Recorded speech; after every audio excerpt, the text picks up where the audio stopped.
What's up, dude? What's up, man? How you been? Always good. Always good. I saw something yesterday. Uh-oh. Yeah. Good or bad? No, I think it's very good for Okay. you. I'm sitting in bed yesterday and I see on Instagram, you already know where I'm going with this. Yeah, I'm a millionaire. Did Yeah, you see you it? I'm are. a millionaire. Wrong type of millionaire, though. So Wrong what type I of texted you last night and I said, It wasn't last night. Let's be clear. It was 2:37 in the morning. yeah, I don't sleep. Lev, this guy doesn't sleep. I don't know what you guys feed him, what energy drinks you're taking, but he doesn't sleep. I don't think he slept. Can I check your phone, your sleep history? I think you slept like 2 hours. It's terrible. Because you texted me probably I texted you at 6 a.m. and you responded. It's Immediately. not like No, I don't sleep. you don't miss a beat. Is it just Apple Watch and you're just No, it's not. I don't wear the Apple Watch to bed. I just don't sleep? don't sleep. Yeah. Maybe it's a family thing, love. Whatever's in that cup. it's whatever's in this Yeah, cup. for Yeah, sure. I just don't sleep. I think it's anxiety. I think that Elon Musk said it really well when he said, "You don't want to know what's going on in my head." Mm. I have this tendency to have these ideas ruminating, whatever you want to call it. I liken it to like a record. If anybody still remembers what Yeah, records you're are. old. You're just aging yourself. Yeah, like, that's you know, fine, dude. crazy. I dyed the beard. Looks good. Looks yeah. good. Shout out Nice to little Just for Men. lineup. Yeah, I like it. But I liken it to a record that's on repeat that you can't get it off repeat, and that's kind of how my brain works. I don't require a lot of sleep. I think as you get older, you require less sleep. But getting back to the point is, I see this post, and it starts out at 100K views. 100K views. Yep. And I'm like, this is ridiculous. And then it gets to 200. And I think I texted you. And then it got to like 3 and 4. And then in the middle of the night, I think it was 6. So I'm screenshotting this off of Instagram. And I'm sending it to you. And I'm asleep. But nobody's responding. Yeah, no. Yeah. I'm dead. And then it gets to 8. And I think I texted you, you're about to be a million. And I wrote MILL. Yeah. You didn't want to jinx it. You were like Yeah. one of those superstitious guys with a no hitter. Like, Yeah. Don't say no hitter. Don't say no hitter. Yeah. But I was like, oh, it's slowing down. It's slowing down, and it never did. Never did. Yeah. I haven't looked at it. It's at 1 million. It's at 1 million. Hey, yeah, that's amazing. We did it. We did it. You're killing it, dude. Yeah. I'm so proud of you. That's how you know that you're building a following. When other people are watching your posts and are screenshotting it and sending you messages going, you did it. Yeah. Or you're doing it. I think that's the type of people that you want to surround yourself. That's the circle. It's the circle of people who feel excited and prideful about what you're accomplishing. Oh yeah. It's a very small circle. It It's is. more of like a straight line, maybe a triangle. Yeah. At this point in life. Yeah. But yeah, it feels good. It feels like we accomplished something. It was good. But the problem is my bank account. And the 1 million views doesn't translate to much money. So Well, good. that's kind of stage 2 of the whole. But you have to have the premise first, right? Your handle, which is Don't Buy Real Estate on Instagram, and I think also on TikTok. TikTok, YouTube, we just changed it. Okay. Just to keep the brand Yeah. consistent. Yeah. People want that consistency, right? They're going to look up that brand name across all the platforms. And I think it's what you said, right? You have to start with the premise. The premise is that you make funny, ironic content about being a real estate investor. And that comedy or irony resonates with other agents or other people that are involved in real estate, be it commercial or residential. Now that you're getting a ton of views, now you have to sort of chart a course. Now you've got to figure out how to monetize. Yep. So we talk about that. Yeah, that's the hardest part, I think, for anyone. I think the first step is like, hey, it's hard to just jump on social media every single day, posting twice a day. You're doing it. It's a grind. Yeah. And then doing stuff that's good. Like you don't know what works, what doesn't, so on and so on. And finally one hits after 4 or 5 months. Yeah. And you're like, man, I wish I would have set up that foundational base to monetize it. But you don't kind of think about that until it's there. Yeah. And you only have like 50 some posts. Yeah, 51, So, 52. okay. Yeah. So it's like the account is new. Yeah, brand new. Yeah. And I think what you're starting to realize is that it's humor that resonates. It's humor that goes viral. And I think when you look at the KPIs, the key performance indicators of that post, that's going to guide you into how you make content, because those KPIs are guiding the algorithm, right? And informing the algorithm of how much momentum, right, to give to your post. Yeah. So I want to talk about that real quick. Yeah. So I think, like some people that join Instagram do it for vanity, either professionally or personally, and they're looking for followers. There's ways to go about doing that, right? And it's a spectrum, right, of honesty, right? On the one end of the spectrum, you have dishonesty, and on the far end of the other side, you have the honesty, right? The way to do it honestly. And I think for some people that are looking for shortcuts in life, right, they're going to get stung by the scorpion by buying followers, right? Much more difficult to gain followers in an honest way, but nonetheless, they take that route because they're concerned, overly so, with the vanity of the followers. They feel like, okay, it's just like math, right? There's an order of operations. First, I get the followers, then I get the likes, then I get the messages and the engagement and the comments and the reposting. And then eventually I get to the stage where I can monetize. And I think you've taken this route, which is all the way on the far end of honesty, which is I'm not worried about followers. I'm not worried about likes and comments and reposts. Let me make engaging content and see how that resonates. And if I'll let that feedback, those KPIs, inform me on the type of content to make. Mm-hmm. Does that make sense? Yeah, it makes complete sense. Okay. And I'll be transparent. I've been on the dishonest side of social media where you buy the followers. I'm talking 10 years ago. Yeah.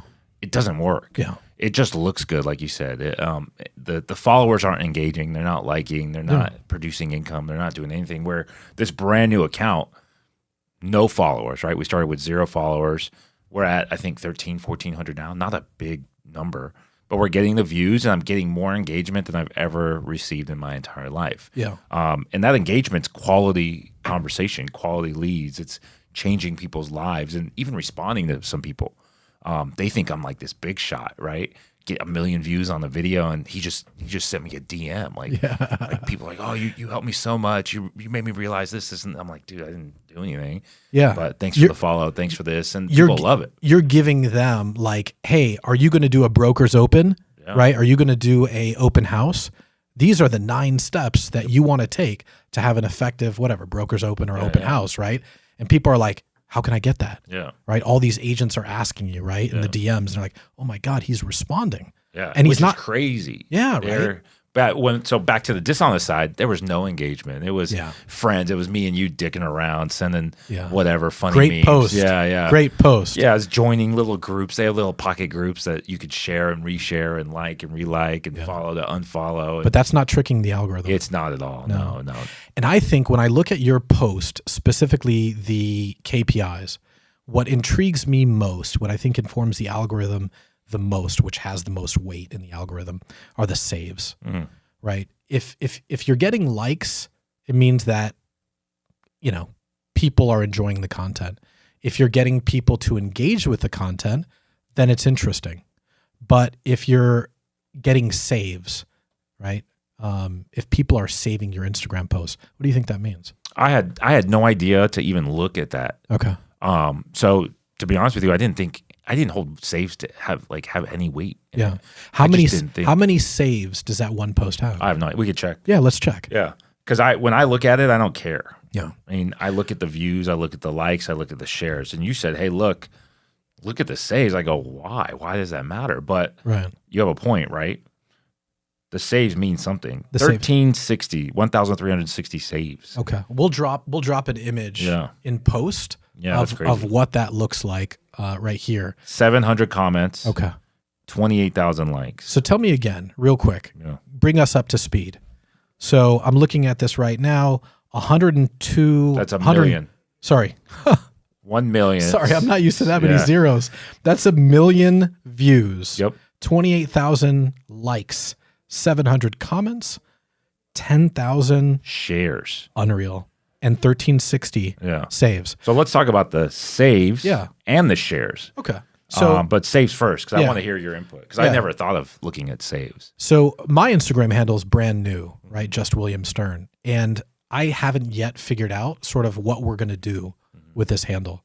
We're definitely going to go the honesty route. Yeah. And we're going to grow slowly and make sure that the audience that we're marketing to gets a message that can do something for them, right? Because it's what can I provide to you, right? What value can I give to you that you can then run with and make money from?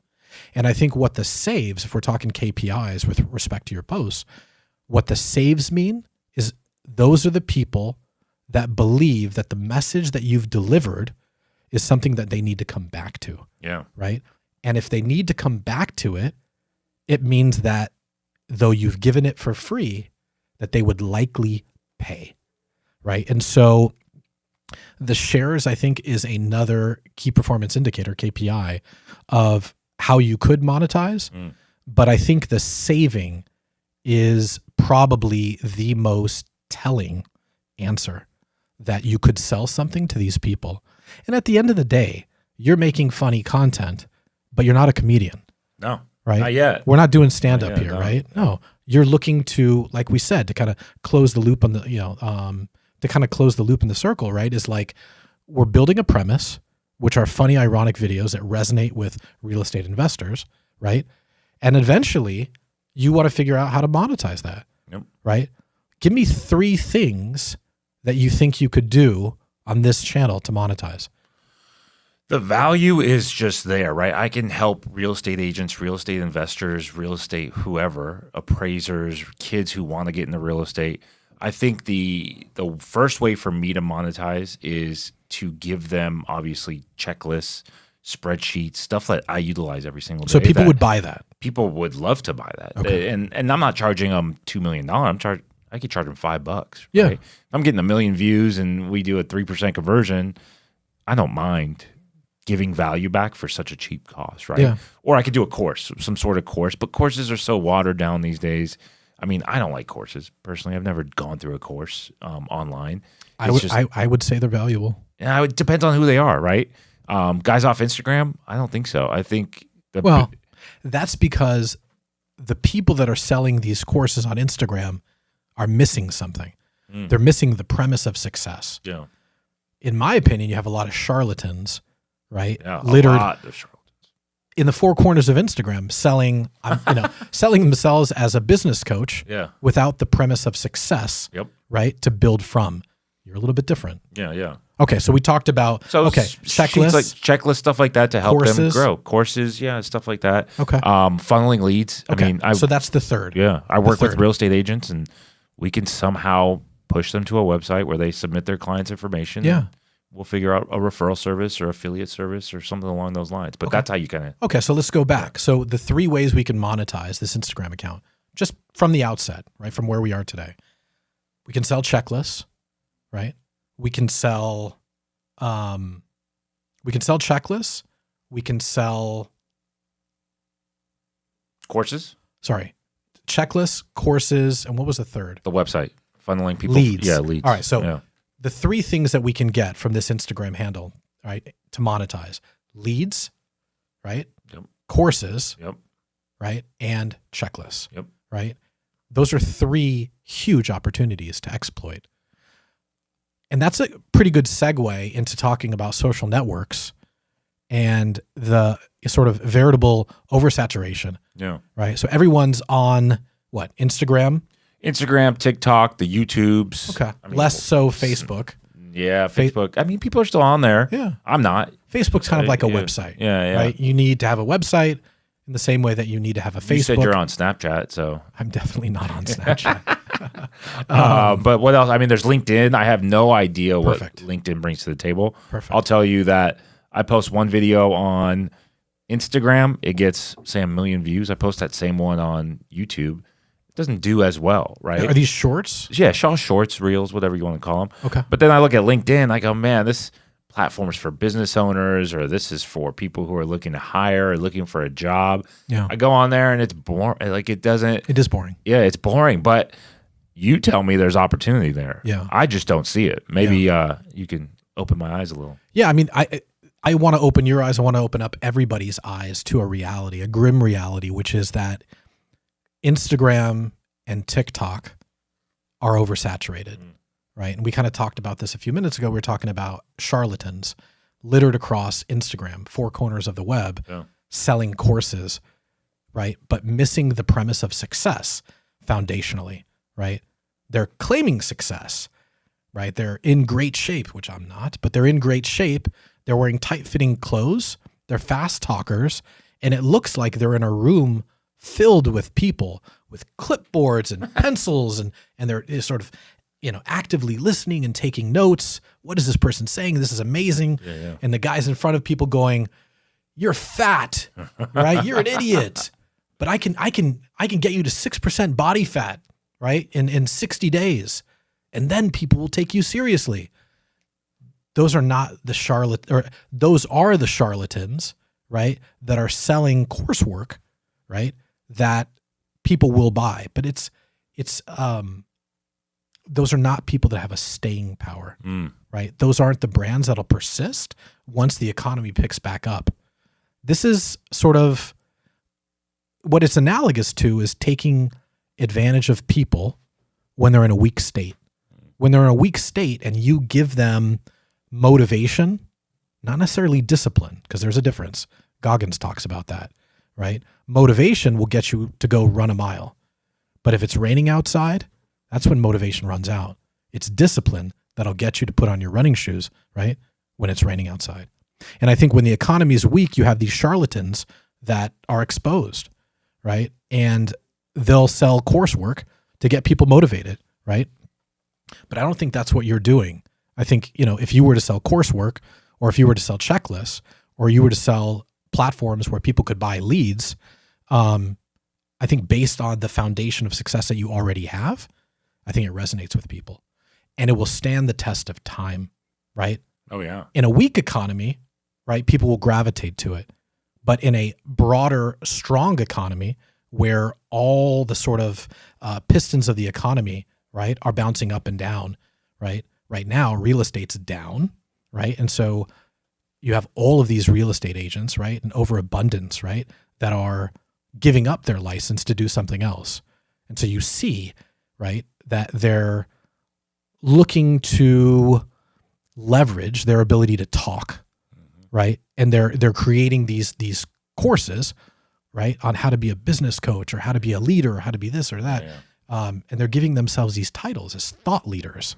But I think, sort of getting back to my point about the social networks, is that can get sniffed out more easily on LinkedIn. But on Instagram and Facebook and YouTube and TikTok, as long as you're wearing a tight shirt with your name on it, and you've got one of these pretty little mics, and you've reserved a room at a exterior corridor hotel, right? And you've got 50 people in a room with clipboards that you've provided listening. I think it provides that backdrop to success where it's like, wow, that really resonates with people. Yep. I'll buy for $59.99 software as a service. I'll give you my debit card. I'll give you my credit card, and you can take advantage of me for as long as you can until I wake up. And once the economy picks back up, that's when people wake up. Yeah.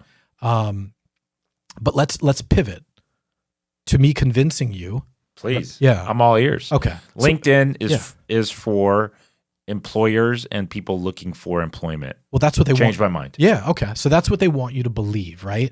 That LinkedIn is for people who are looking to gain employment, right? Or for people looking to hire, right? It's sort of, in many ways, has taken the recruiter aspect of business out of the equation, right? Because it's created a web, right, of business professionals who can freely exchange ideas, thoughts, strategies, right, and connect with each other. And you don't have to pay 25% of the first year's salary of that employee, right, in order to bring them on, right? You can onboard them through a DM. Yep. As long as you're using like a tool that they call Sales Navigator. But I think in a broader context, insofar as business strategy goes. I've already spoken about how Instagram, Facebook, YouTube, TikTok, the aforementioned social platforms, how they're oversaturated. And I'm going to just reiterate that they're filled with charlatans. But that's not you. So we talked about like this spectrum of like dishonesty and honesty. And I think you're all at the far end of honesty. And I think if you're going to sell something, right, then you need a platform where you can connect with people, right? And you can get leads. And I think, I always tell people that the future of selling, right, is in your ability to create leads.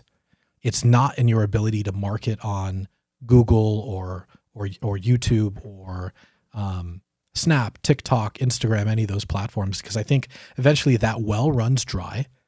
The heavy hitters that are in your vertical can outbid you, right? Leaving you basically, boxed into a corner to buy expensive leads that maybe have been passed around 10 times already. So what's that? What's the actual face value of that lead? So if you're looking for leads, I would encourage people to pivot and to look to LinkedIn. And what's the content? I mean, when I go on the LinkedIn, let's talk posts. Is it similar to Instagram where you post a video or something, or is there more, I guess, verbiage that you have to kind of invest in? Yeah. Where I don't think people on Instagram are looking at the text, right? My captions. I just don't think they are. Maybe they are. Maybe I'm wrong. I think they're watching the video, they're laughing, they're hitting like, they're moving on, swipe. Well, I think the platform's looking at the description in your post, right? And the algorithm is digesting what you wrote and using that to like disseminate your post, right? Amongst the web of people out there to kind of figure out who's going to be most receptive to that message. To kind of bring it back to the LinkedIn platform, you're asking me a great question, which is, does my post on LinkedIn have to be like word vomit? Yeah. What is it? What is, when I was on it 5-6 years ago, it was short, like clips of motivation, business motivation, or some CEO reposting an article, right? Stuff that I would never digest. And that's why I got off of it. So what you're telling me to jump back on, am I posting my videos? Am I posting more blog type stuff? Like what is it that attracts people on LinkedIn?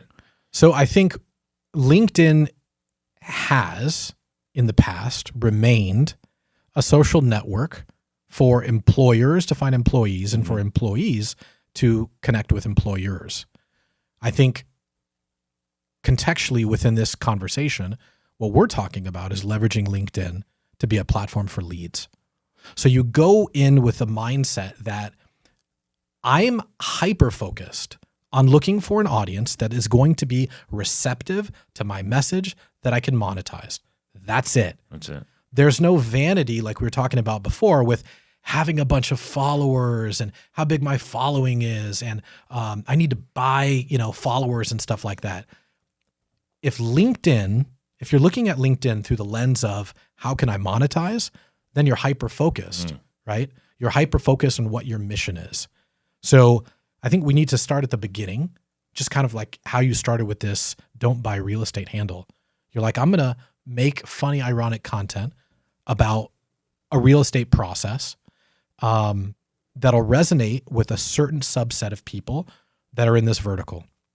Flippers, real estate professionals, agents, lenders, hard money lenders, right? There's a variety of people that probably watch your content and go, I get this. That's funny. I've been in that situation, right? Empathetically, they can identify with your content. So knowing that you have ventured into Instagram, 51, 52, 53 posts, something like that today, and that's your foundation.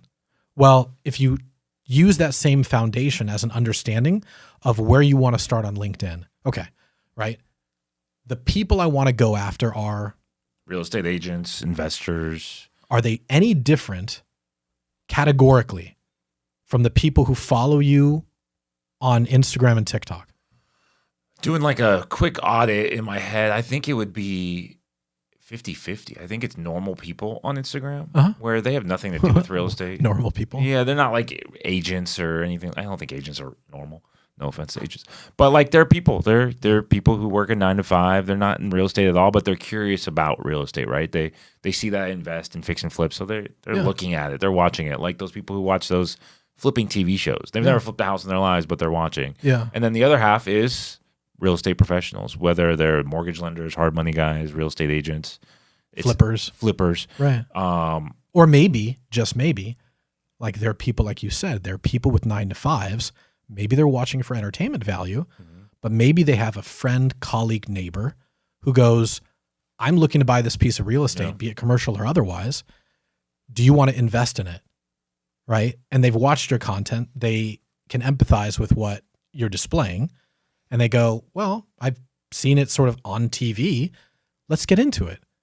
And I think if we transition back to LinkedIn and like what you're looking for, I think that same mix of people exist on LinkedIn. And so to answer your question, I know it's kind of been long-winded. You're like, well, do I have to stand up a bunch of content, be it like word vomit or like reposting an article? I think you need to decide how you want to disseminate your message. So if the message on LinkedIn is the same type of humor that you're employing on whatever, Instagram or TikTok, then you should be consistent. Because I think authenticity, right, is one of the most valuable characteristics, right, that enable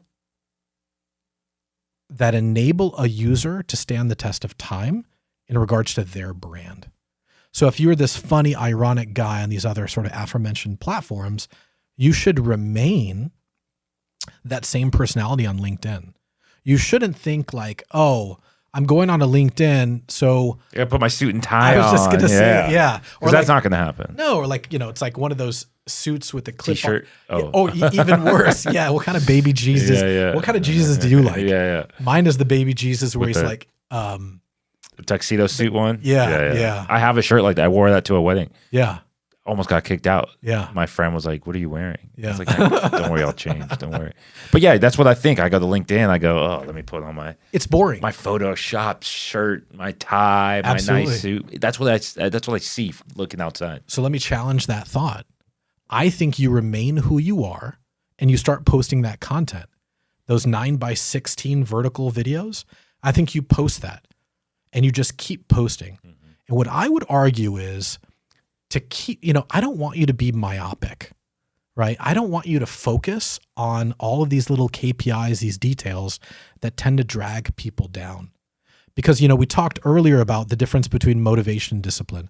Motivation will get you to put your running shoes on, but discipline will get you to put your running shoes on when it's raining outside. Does that make sense? Yeah. If you're hyper-focused, if you're myopic on the KPIs, the key performance indicators, the likes, the comments, the shares, and the saves, right?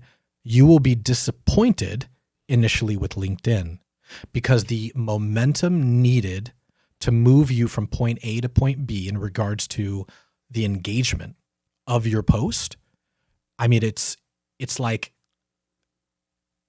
it doesn't even make sense. You will have to post for 6 months to establish enough credibility to gain a following. Yep. With Instagram and TikTok, they are using you as a product to bring in advertisers. And we talked about this on a previous podcast. With LinkedIn, right, they are more slow in their algorithm to give you impressions. So the impression share, you'll see it. You'll post on Monday, you'll post on Tuesday, you'll post on Wednesday, and you'll keep doing that for 3 months. And you'll see that initially the impression share is 100. Then it's 150. Then it's 175.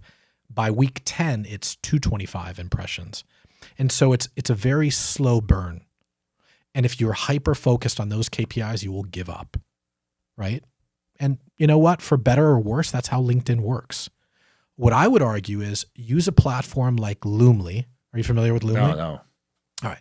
So what Loomly is, it's a social media sharing platform that allows you to post your content to multiple platforms: Snapchat, TikTok, Instagram, Facebook, LinkedIn, YouTube, all the platforms, Yeah, yeah. right? In one fell swoop, right? They have APIs with all of those different platforms. You credentialize for all the aforementioned platforms, and then it gives you the feedback that you need. For example, long description for Instagram for your video post. Well, if you're also posting on Twitter, it'll go, dude, you can only have 280 characters.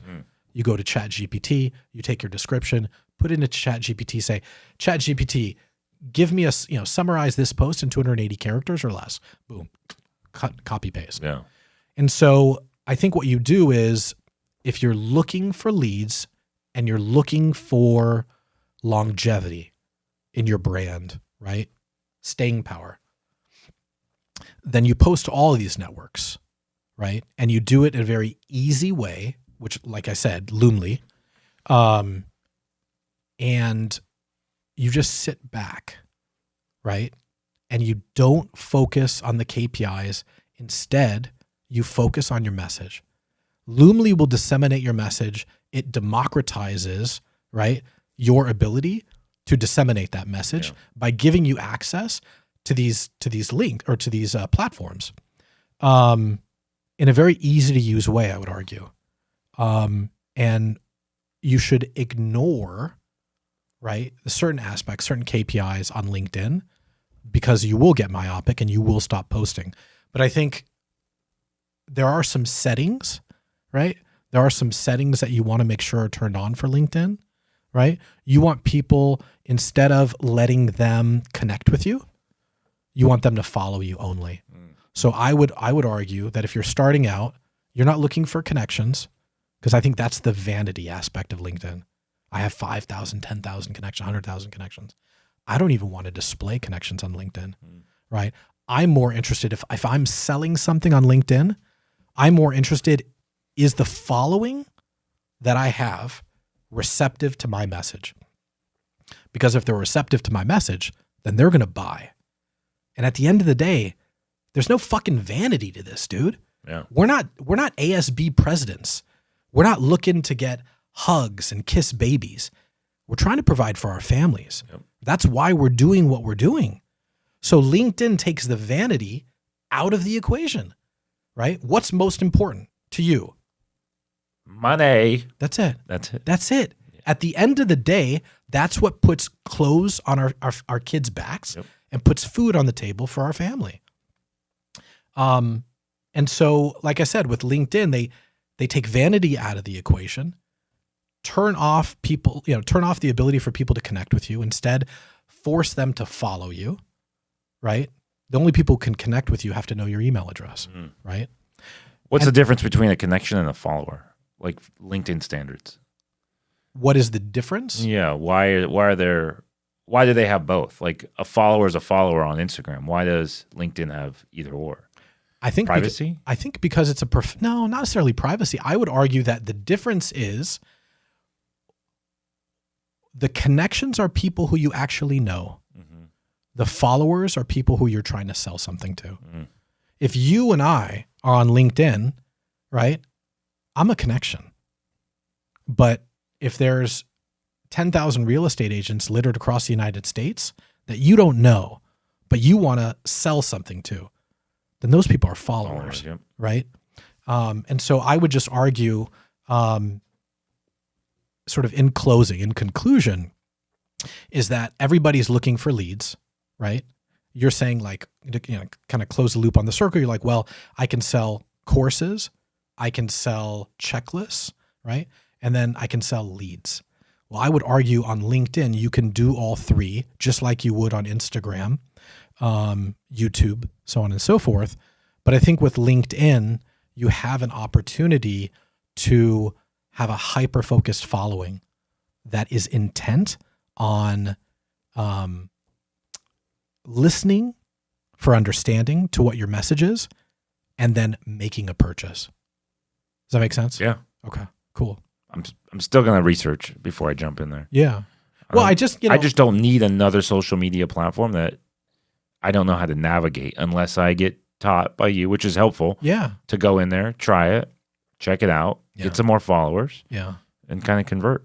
It's funny. I put a post on LinkedIn like a month ago, and the first line of the post is your hook, right? Just like with Instagram and TikTok, where the first thing that you say is, if only I knew this about real estate 10 years ago, or what most real estate investors don't know is, right? You have to use these compelling hooks, Yeah. right? To get people to watch your video, right? Because the platforms are looking at not only how many people have viewed your video, but what's really informing the algorithm, right, is how much of your video have they watched. Does that make sense? Yeah. And there's tricks. I don't know. Have you seen the tricks? I've seen the tricks. The yeah. tricks trending these days yeah. are like, they'll have the music loop to make the post longer. Yep. They'll say the 3 most important things you need to know in business are, they'll post the 2, 1 here, 2 here on the screen, and they'll go read the number 3 in the captions. Yeah. Well, if you click to read the description, it's going to take longer, Yep. which means the video will elapse longer, which then is a hack to the algorithm, like informing the algorithm that more and more people are watching this video. Yeah. Therefore, it's important. Therefore, disseminate it more. So those are some of that, for those people who don't know, Yeah. that's a good. really good hack. That's a real good hack. Yeah. But I think it's also dishonest, right? Are all hacks dishonest? I don't know if I would say dishonest, but I think if Dana White from the UFC wants to put out a post, it's Fuck You Friday. We're out here in UFC headquarters in the kitchen. I'm going to Is it Fuck You Friday? I think it's Fuck It. Fuck It Fridays? Yeah. You can't just cuss You it. wouldn't, you wouldn't want to You say just went fuck. extreme. I don't think he would get views. No, he it's would just fuck be like, whoa, it. Yeah. whoa, Dana. Yeah, that's a little too personal. Yeah. No, it's Fuck It Fridays. I haven't even seen him do that in a long time. He probably said "fuck you" Friday. And Yeah. his He let team it was slip? like, "Hey, we can't do it." Yeah. Yeah. Cut that out. Well, thank you for correcting me. Yeah, no problem. But he would say "Fuck It Fridays," and we're gonna cook a marshmallow chocolate graham cracker panini, Yeah. right? And then he would eat and go, "Oh, that's delicious," or something like that. When you have the brand power of Dana White, people are gonna watch that video and consume it. Yeah. Similarly, Dave Portnoy, right? We're out here in Connecticut, and we're at whatever. One slice, one bite. Everyone knows the rules. Yeah, everyone's gonna watch. Hate that guy. The guy, He's amazing. he's good. He's very good. Yeah, He's very good. he's good. It was so funny because Elon Musk was on Rogan's podcast Mm-hmm. very recently.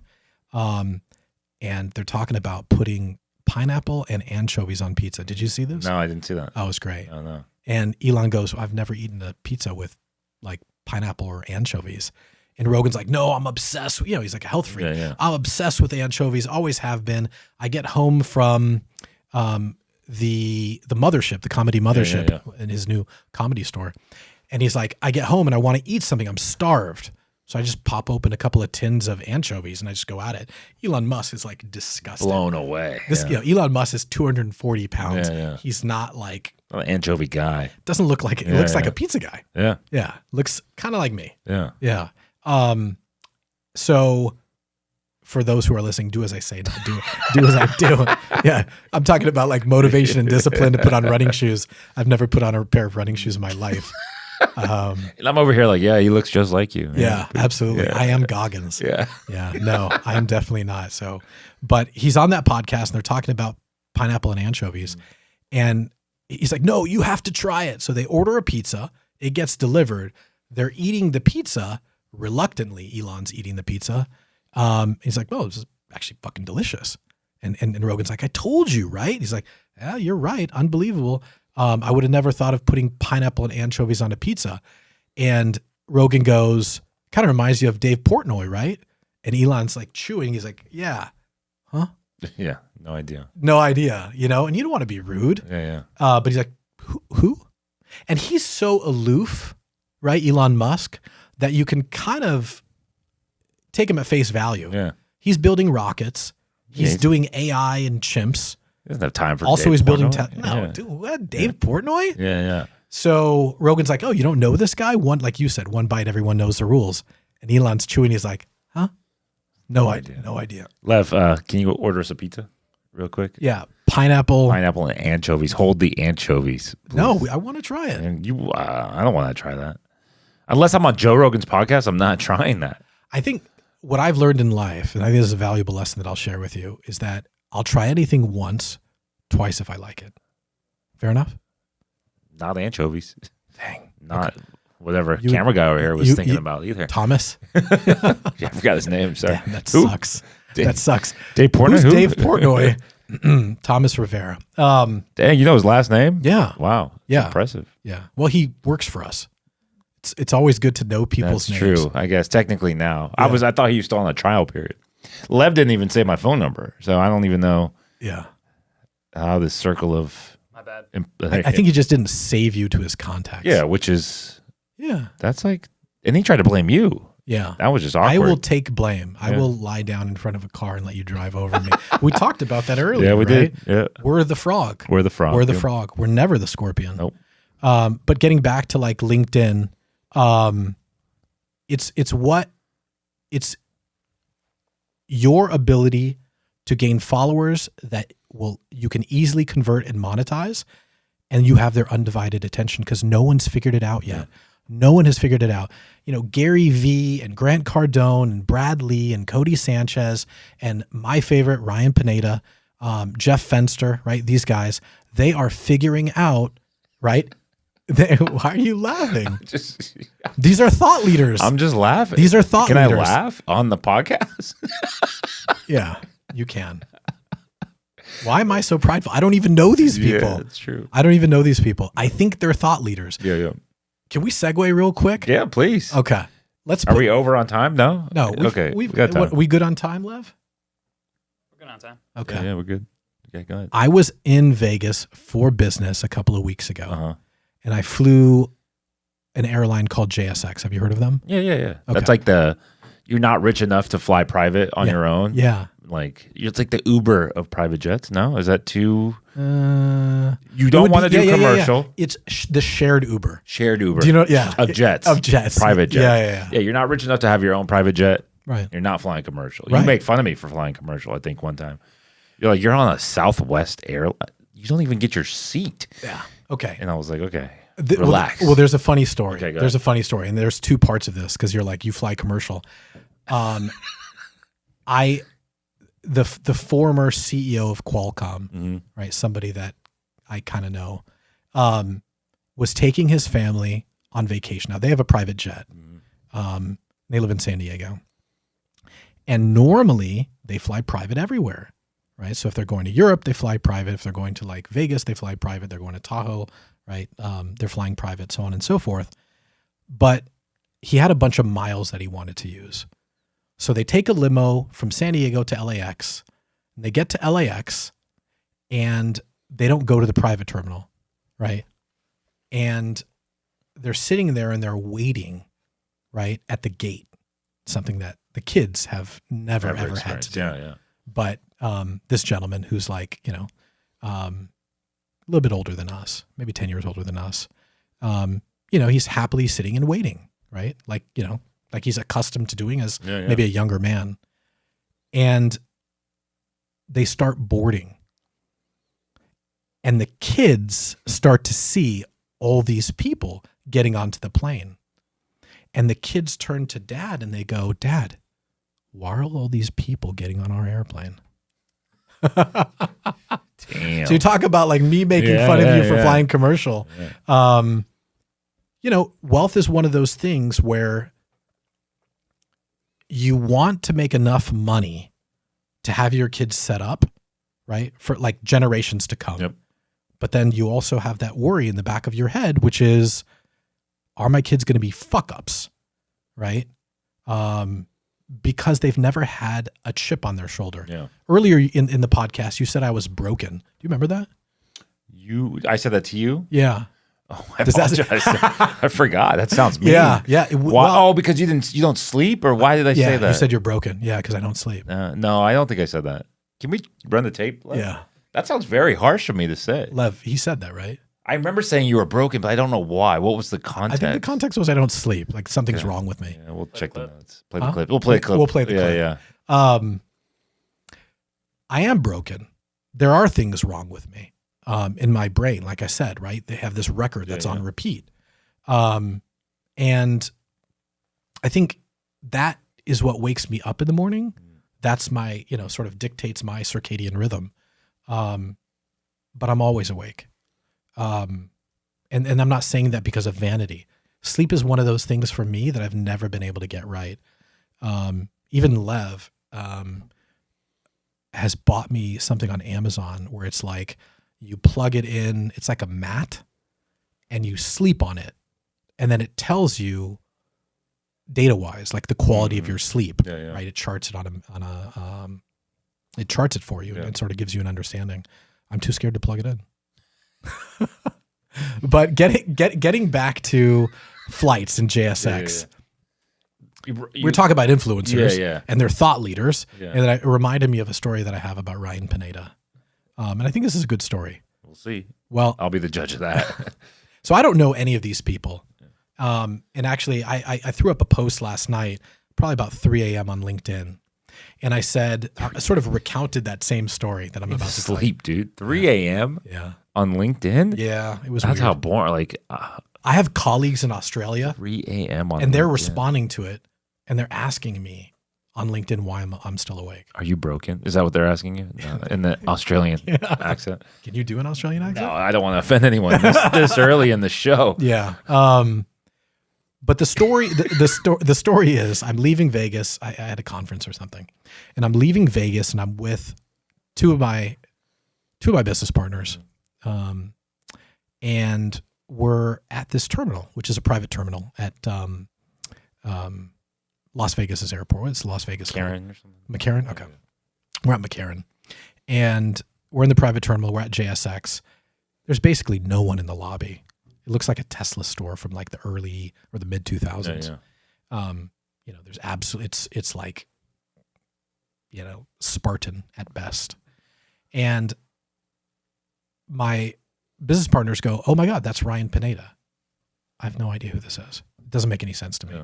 I know nothing about these thought leaders that are, say hawking, but they're selling things, right? To in the business world, real estate professionals, what have you. But they sort of explain. They give me the elevator pitch on who he is. We're always looking for influencers to help disseminate our message, right? Yeah. Because I think that's the most valuable way for you to cover ground insofar as marketing. You can have paid ads. You can have organic posts, right? Which is kind of, again, slow burn.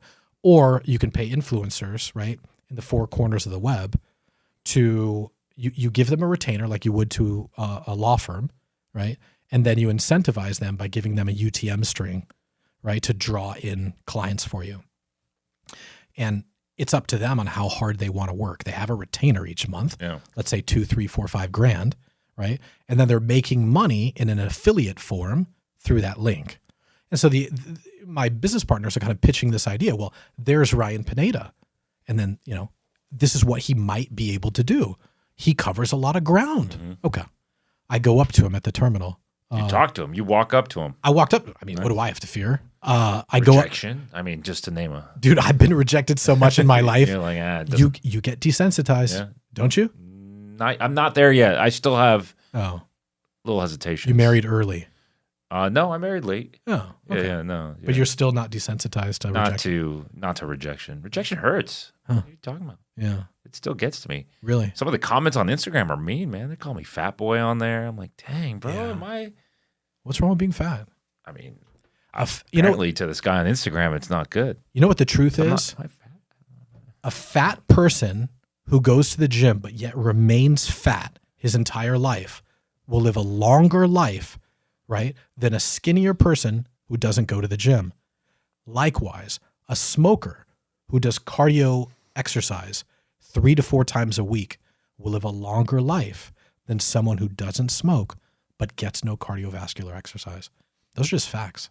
I think you made that up, but I'm going to take it because I go to the gym and it would be made up if I said like 83% of. You come up with an actual number. No, these are actual facts. I learned it from Instagram. Lev, fact check me on that. Fact check. That's what you're here for, Lev. Fact checks and. So you walk up to Ryan Pineda and you go, "Hey man, cool hair." Like, what do you say? yeah.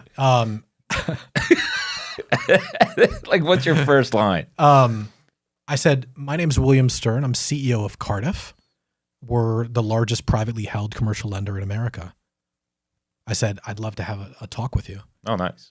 And his response was, send me a message. On Instagram or like I think he said DM me Hmm. or PM me, whatever the phrase private is. message. Private message I don't DM. know. Yeah. I'm new. So I said, great, okay. And I walked away.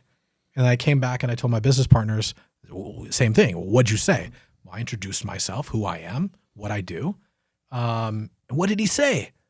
I said, I can read between the lines. He said to fuck off. Yeah. They're like, fuck. And I'm like, maybe. But I think this brings me to the last point of today's podcast.